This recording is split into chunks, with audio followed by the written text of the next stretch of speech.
একটি সুখবর শান্তিবাগ দরবার শরীফ কামিজ পাগলা দরবার শরীফ হইতে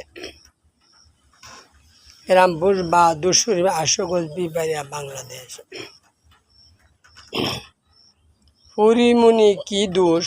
পরীমণি কেন বারবার জেলের ঘরে বন্দী হয় তার তথ্য জানতে চায়। অনেকে বলতেছে পরীমণি 200 কোটি টাকার মালিক হয়ে যায়। এরম দেখা যায় বাংলাদেশেও লক্ষ লক্ষ মানুষ নারীর ব্যবসা করে কোটি কোটি টাকার মালিক হয়ে যায়। পরীমণির কি দোষটা জানতে চায়।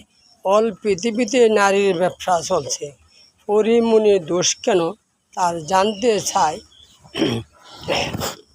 এটার তথ্য জানতে চায় বিশ্ববাসীর কাছে তার কামিজ পাগলা দরবার শরীফ হইতে শান্তিবাগ দরবার শরীফ হইতে।